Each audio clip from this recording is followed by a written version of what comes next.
Video mo ako ha! Yan ha! Video mo ako ha! Yan sa unahan yan. Buo ang tiwala sa sarili at ilang buwang pinagandaan. Naikutin ang Pilipinas at makita ang taglay na kagandahan.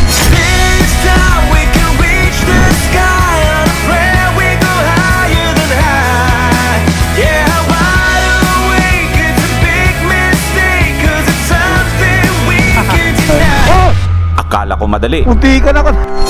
Oh! Tinamaan ako, bro. Yun pala, hindi.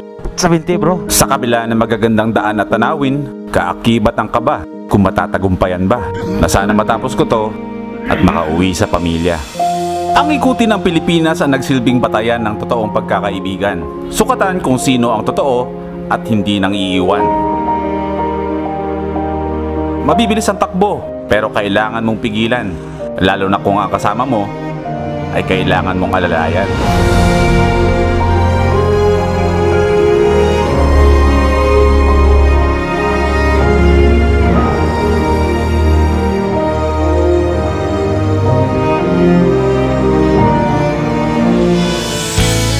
Iba't ibang tao ang nakilala, naging kaibigan at tinuring ng pamilya. Pero walang goodbyes muna. Magkikita naman tayo. Baka makadayo ako ng Luzon. Labay siya sa Bacolod. Ban! Boom! Sa'yo na to. Ito para hindi ka namugan dito. Yan ha! Lahat tayo Pilipino. Mapamuslim man o Kristiyano.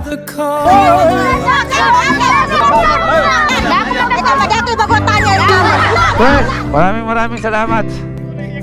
Maraming salamat.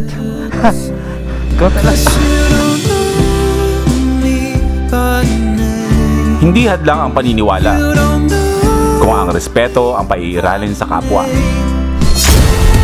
Ang Philippine Loop ay hindi lang tungkol sa kakayanan ko bilang isang rider. Sa napakahabang biyaheng to ay mas nakilala ko ang sarili ko at kung anong kaya kong gawin. At habang binabakbak ang mahabang kilometrahe, umulan man o umaraw, doon naman hinuhubog ang sarili ko sa mga bagay na akala ko hindi ko kayang gawin. Sa pag-iikot ng Pilipinas, dito ko napagtanto na marami pala tayong pwedeng ipagmalaki. Nakita ko ang ganda ng Pilipinas. Kaya pala tayo dinadayo ng mga dayuhan. Pilipinas, atin to, ating kayamanan. Ako si Macklin Amogis, aka Boy First Time. Dinataas ang bandila ng Pilipinas at ipinagmamalaking natapos ko ang Philippine Loop.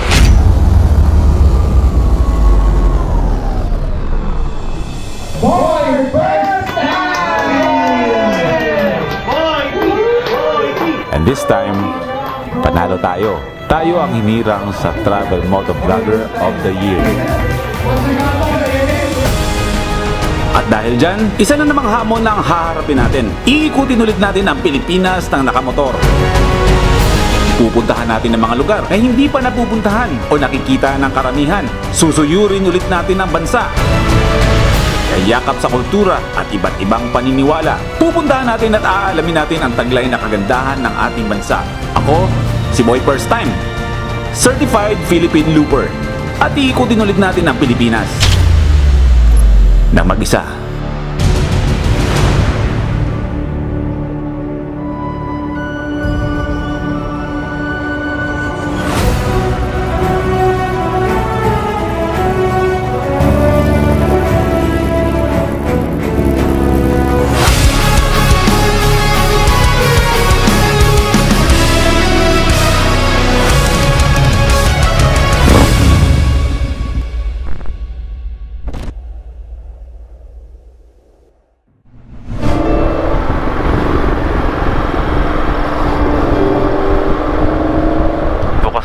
Petron. Sarado pa. Okay, hanap tayo ng ibang Petron.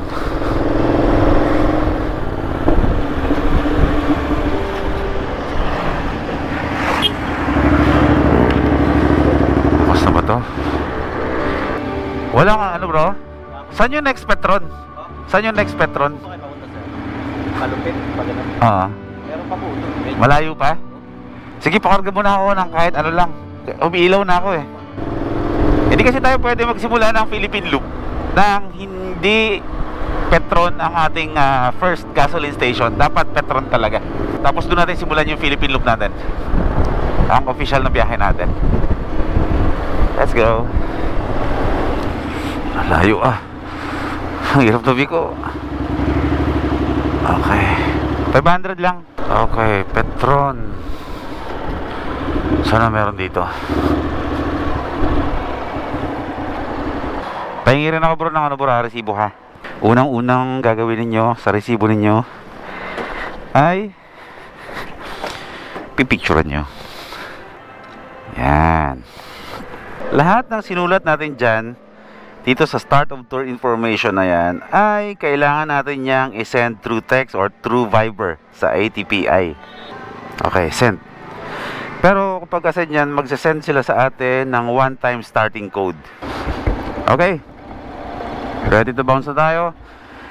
Our Solo Philippine Loop officially started. Good luck sa atin.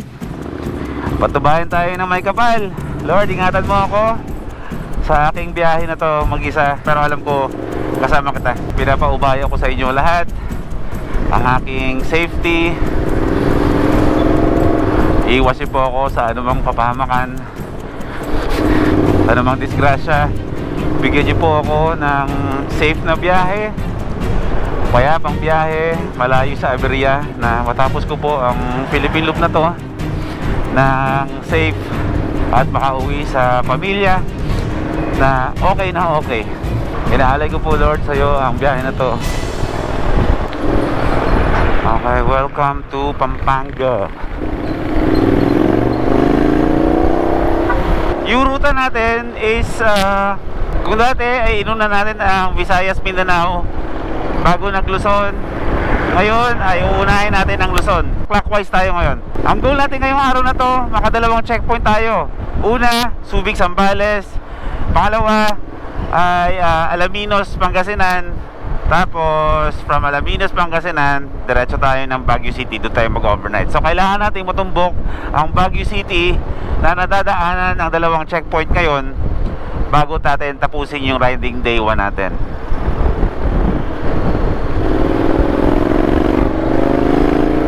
.57 AM.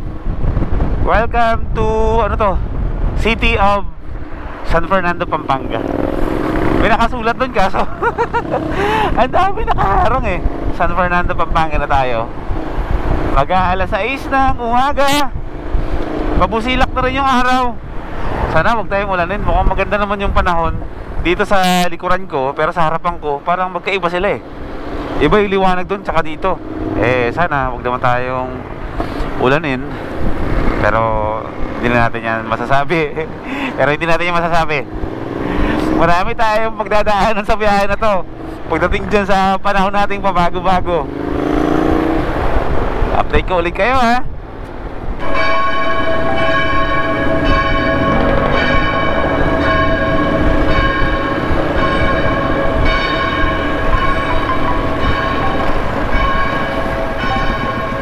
May liwanag ang buhay. Ayos. Santa Cruz, Pampanga pa rin to, pero malapit na tayo sa Bataan. Isang oras na lang, 1 hour and 16 minutes na sa na tayo, first checkpoint na natin. Okay, time check tayo, 6:20 AM, 1 hour and 16 minutes. Mararating natin yung checkpoint natin, yung Subic, Zambales. Arco na Subic, Zambales.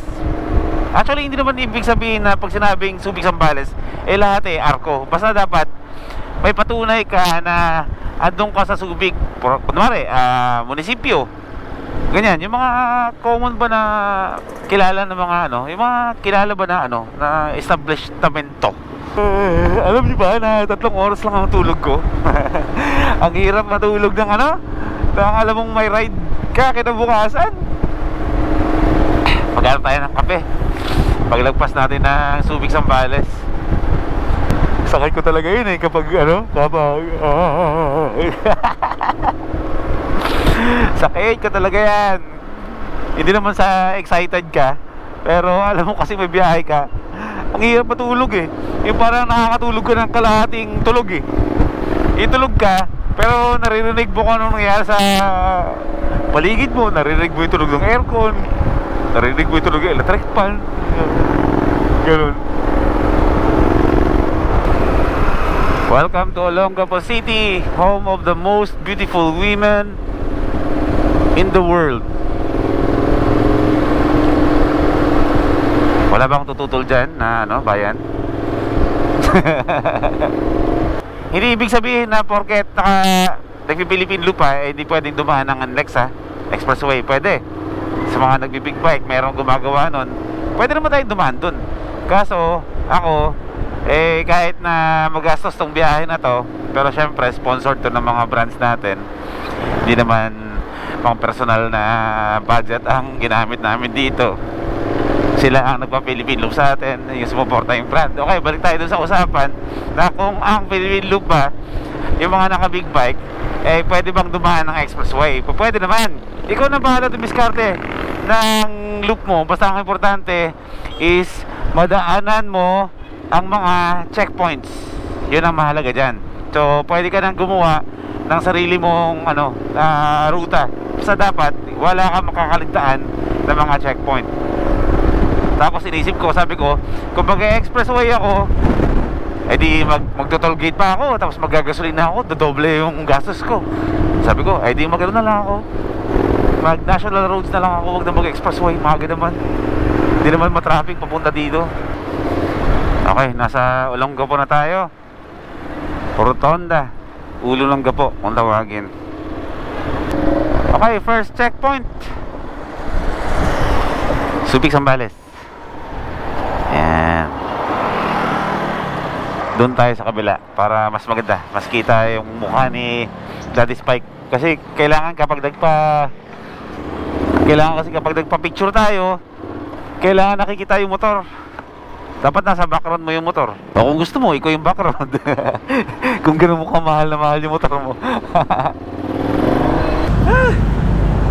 Nagsisingkit pa lang sa akin na bumabiyahe na ako. Wala pa ako sa Wish Shop. First checkpoint natin, Subic, Zambales. Kailangan nyo magpa-picture background itong Subic, Zambales. Picture tayo with your passport na dapat naka-vest, or itong Philippine Loop t-shirt na walang helmet. Dapat walang helmet, dapat kita yung kapugian nyo. Alright, let's go, tuloy tayo. Sumipa yung ko, gutom ko. Tandaan lang tayo sa pagliko at ang bigat ng ating motor. Ay, saglit lang. Bye bye. Ay, hindi pala, papasok pa lang muna tayo. First day pala, dalawang checkpoint agad, Inuna na natin yung Luzon kasi ito yung mahirap Visayas, Mindanao, hindi naman kahabaan. Ewan ko kung nahabaan kayo, nasa 500 plus palagi everyday, pero okay na yun. Basta dire-diretso, mas maalwan para sa akin yung ganon. Mahabang biyahe na dire-diretso. Ito kasi yung Luzon, kung saan tayo nagsusot dito sa kabundukan ng Mountain Province sa Pinget, may kahirapan, puro sigsag, bangin-bangin, mga ganyan. Kaya inuna ko na to para pagdating sa Visayas, Mindanao, hindi na ganun kahirap pa. Unahin natin yung mahirap. Kasi dati, yung unang Philippine Loop ko kasama ang HL, masyado naming in-underestimate ang Luzon. Lagi ko sinasabi sa vlog na hindi, chicken na lang yung Luzon, madali na lang kasi nakapag North Loop na tayo. Aba, pagkatapos ng Visayas, Mindanao, pag Luzon namin, lantang gulay na kami. Tapos ganun pala kahirap yung Luzon. Ambot. Ayan, natuto na rin. Unahin natin yung Luzon leg. Hindi kasi ruta ng Boss Ironman to Iba. Update ulit. Diretso tayo ng Alaminos, Pangasinan. Okay? Welcome to Municipality of Pastelleos. May first timer tayo dun. Teka, hintuan natin. Hey bro! Ingat po, ingat. Oo, salamat. Bigyan ka sticker. Bigyan ka sticker bro. Bigyan mo yung mga kaibigan mo Picture tayo, Idol. Tara bro, bigyan mo yung mga kaibigan mo. Tag mo ako bro sa mga picture Nag-vlog din po ako. Nag-vlog ka din? Dan. Ha? Pops Dan po. Pops Dan. Shoutout kay Pops Dan. Alright. Thank you bro Salamat. Salamat.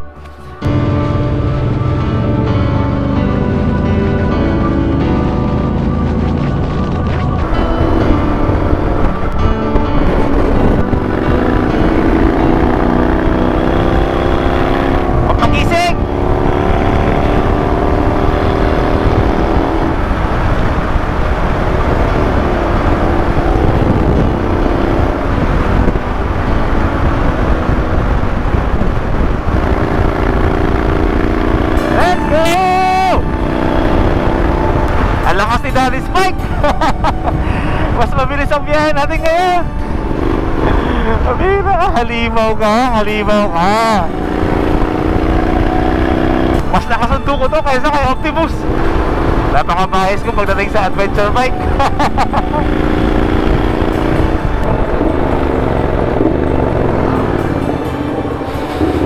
San Narciso Crystal Beach, dito yun. Zambales na to ha. Tuloy tayo sa biyahe. Approaching San Felipe, Zambales na tayo. Wow. Wow. Ganda.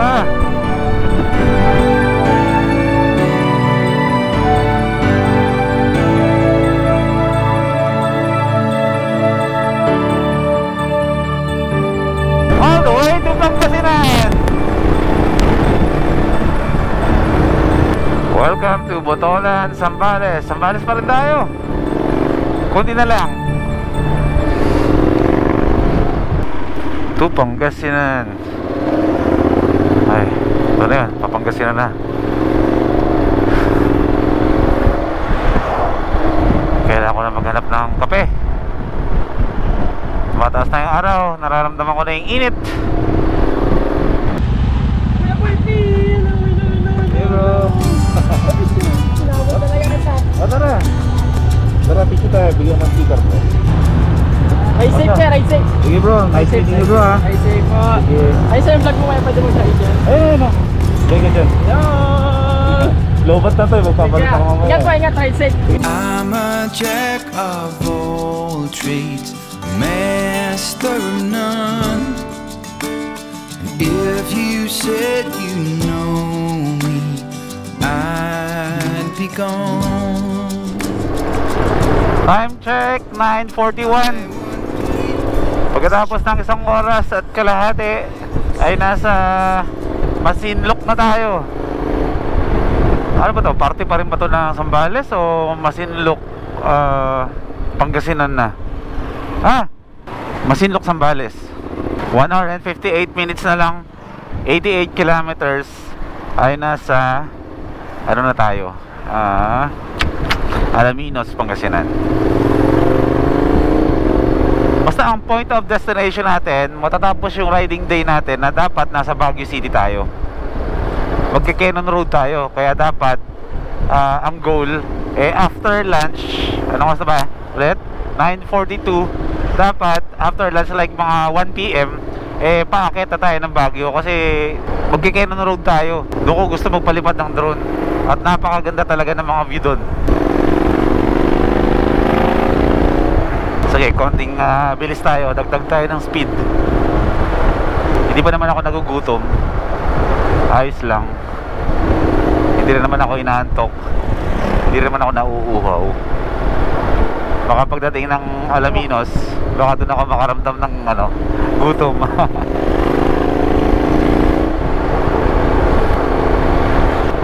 Parang puputok na agad yung tenga ko. Napakaingay ng tambucho ni Daddy Spike. Akara pa more. Pero okay lang, teasing ko na lang. Pero masakit talaga. Tuloy tayo. Kailangan ko lang talaga maging mindful. Minsan natatangay ako ng lakas ni Daddy Spike pag nawawala ako sa focus ba na dinadrive siya. Kaya yung vlogging ko paputol-putol. Ang layo ng interval ba.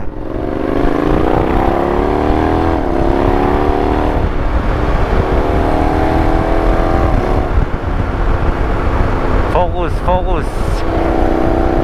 Santa Cruz, 23 kilometers. Infanta. Yan na lang yung mga huling town. At lalabas na tayo ng lalabas na tayo ng Zambales.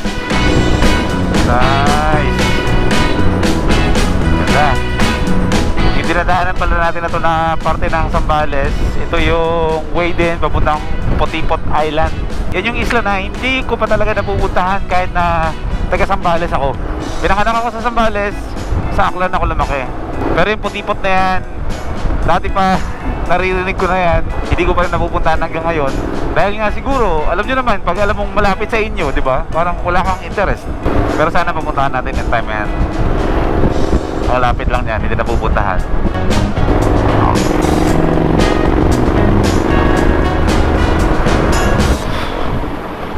Touchdown Santa Cruz, Zambales.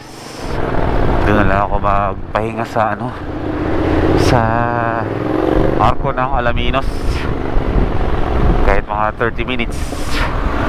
Tapos diretso na agad tayo ng ano, Baguio.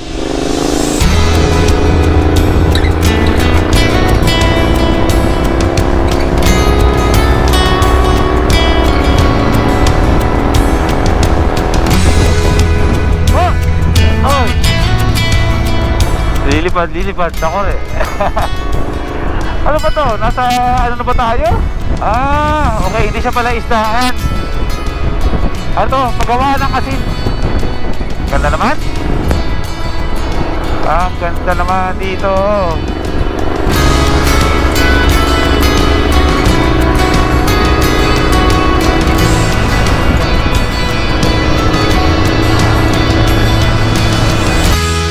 Santo Niño Parish Monument Legacy.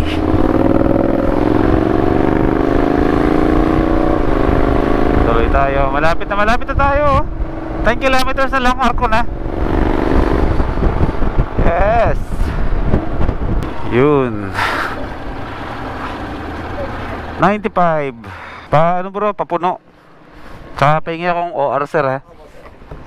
Kailangan eh. Saan na punta nyo, sir? Pagkatapos dito, Baguio. Ay, dito lang.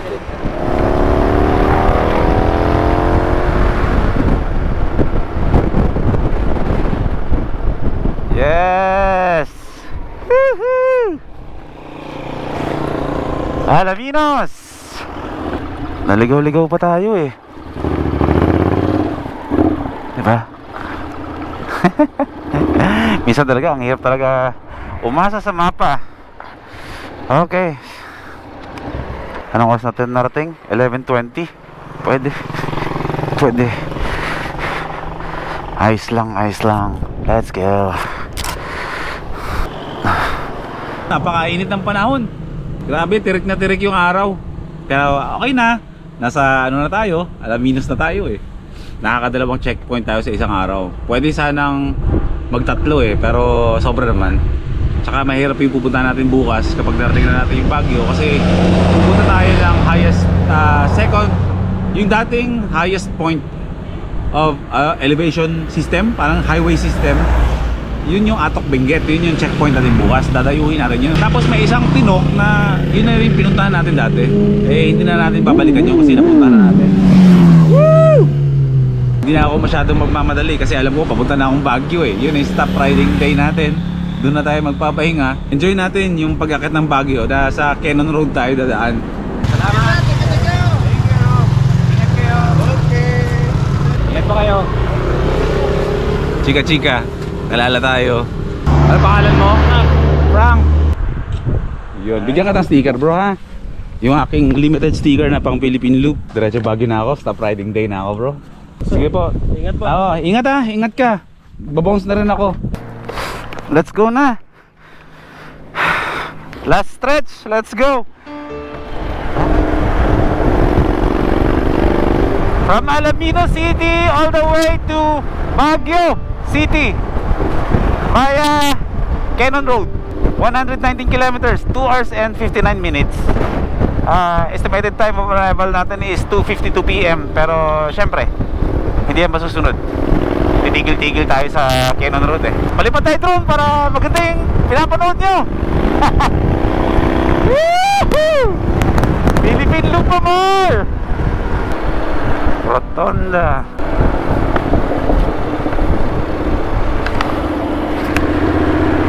Ito yung dulo ng T-Plex. Isipin mo kung dyan tayo dumaan, edi kanina pa tayo dito. Kasi nakakabagot dyan eh. Ayun yung Marcos Highway pa Baguio. Ito yung ito na yun, yung papasok ng Cannon Road tsaka pa Marcos Highway.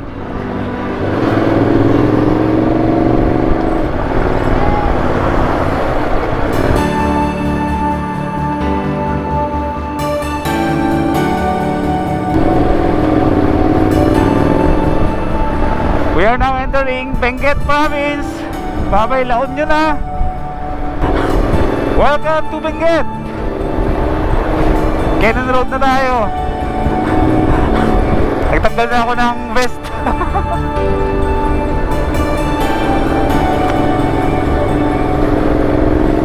Wow. Second time around. Pangalawang beses ko nang dumaan dito ng nakamotor. Yung una, si Madonna. Yung Aerox natin. Solo din yan, Baguio. After 4 years? Parang 4 years yata nakalipas. Kasi mas mabilis kasi tumbukin ang Baguio City kapag dito ka dumaan kaysa dumaan ka ng kabila, Marcos Highway. Doon mas maganda yung kalsada doon, pero mas mahaba. Wow. Ang lamig na ng hangin. Ang lamig na.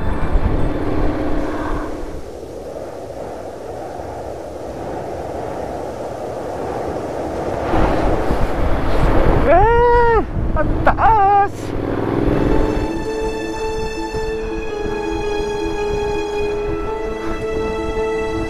Puro solid yellow lane dito. Walang overtaken. Pero kapag bumiyahe ka dito at nakamotor kayo, una yung iwasan yung overtake sa kurbada.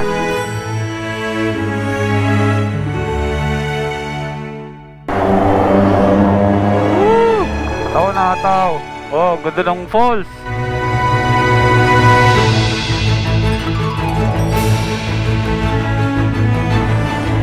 Tuba. Ang ganda. Ang tawag sa falls na to ay Bridal Falls. Dito yan sa Tuba, Benguet.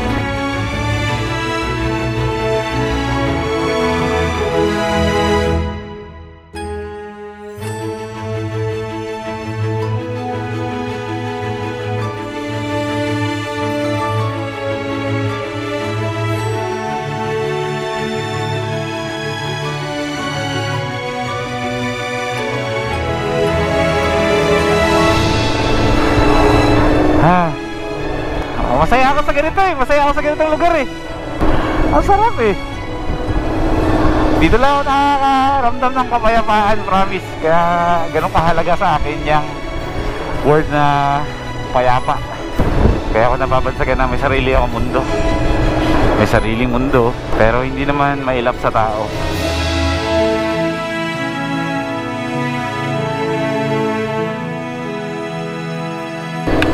Napakagandang kabundukan.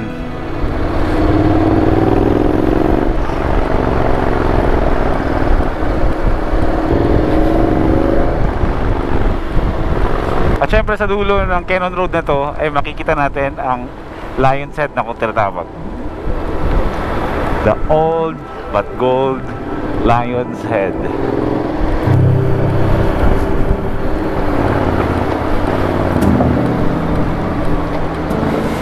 Tititigan mo na lang eh. Wala kang ibang sasabihin eh.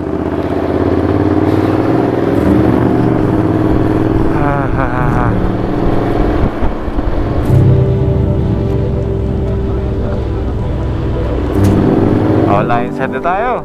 Ito ang Lion's Head. Ang pinakamalaking ulo ng leon sa balat ng lupa.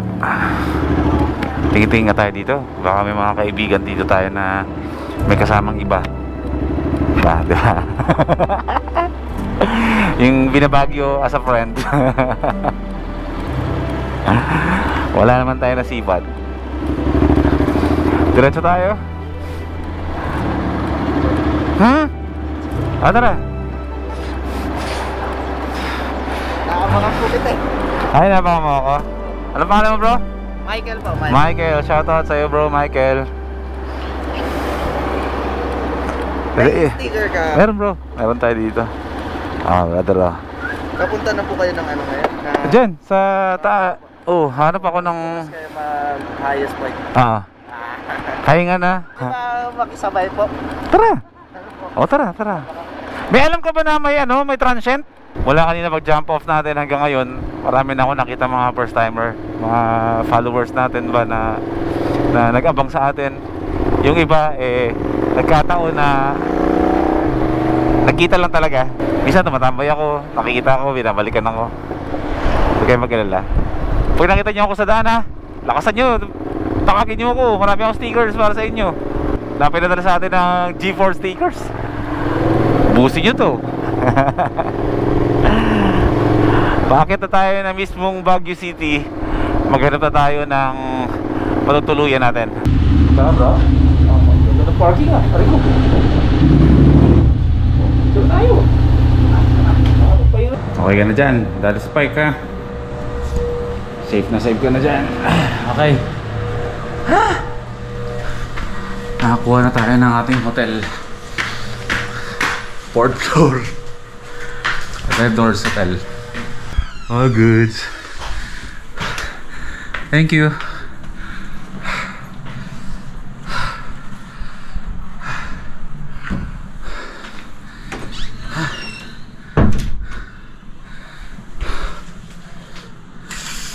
Oh. Maganda tong pantalon Nitro. Kahit sobrang lamig, hindi tumatagos. Oh yes, maganda. Sa next episode ng Solo Philippine Loop natin, Riding Day 2 na. At aakitin natin ang pangalawa sa pinakamataas na sementadong kalsada, ang Philippine Highway System sa kabundukan ng Atok, Benguet.